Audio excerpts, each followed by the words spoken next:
Hey, what's up everyone? In this video, I've got 5 reasons why you should not get the Lumix S5. If you're new here, my name is Caleb and I've been doing freelance video production since 2012, but this channel is to help you make your own videos, whether you just started or you've been making them for a while, whether you use the GH5, the S5, or any other camera. If that's something you're interested in, make sure you hit that subscribe button. Now, I've been able to use the Lumix S5 for a little while now, and there's some things I really like about it.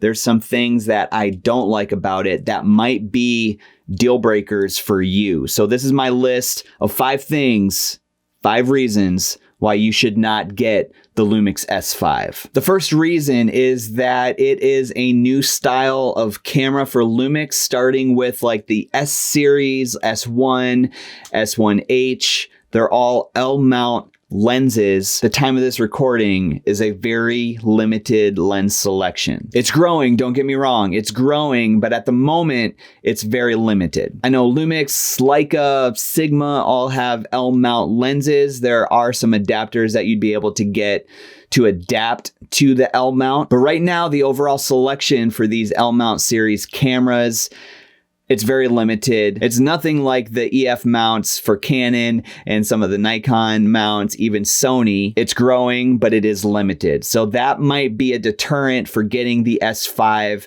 at this point, or, you know, some of the other S series cameras. You might want to wait until the lens selection is bigger. Another reason not to get the Lumix S5 is that the autofocus still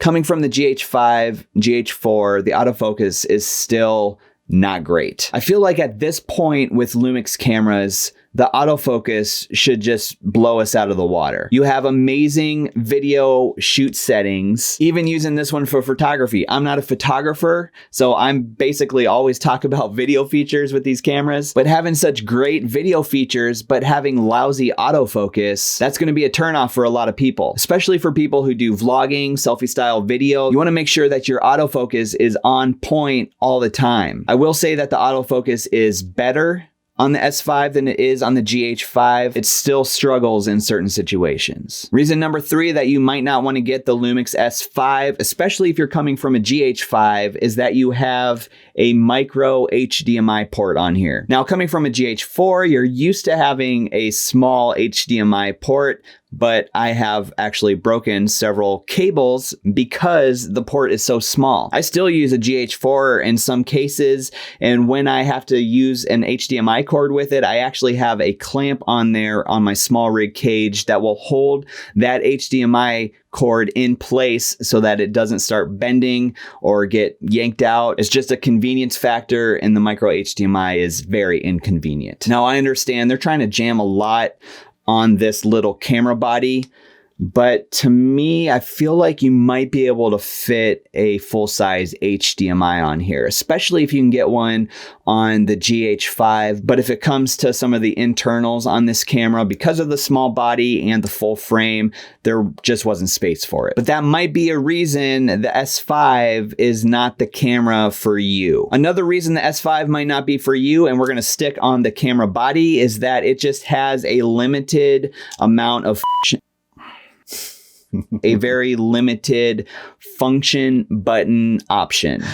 I'm a GH5 shooter, so I'm used to having function buttons all over the camera body that you can customize and set zebra stripes, shoot settings, all the different things that you need on there. At the touch of a button, you can pop those on your screen or get to different settings, and the S5 just has limited buttons on here that you can customize. Now, that might not be a big deal for some people, but for me, who shoots for speed, turnaround time, I need everything at my disposal. And having those on the GH5 is fantastic, like popping up my waveform. I can just hit a button and my waveform's there. But you're gonna be limited on your function buttons on the S5. My last reason that the S5 might not be for you and you should not get it is the lack of all-eye 400 megabyte per second record quality. This isn't a huge deal for me personally. I shoot a lot for social media, for client work. I shoot a lot for social media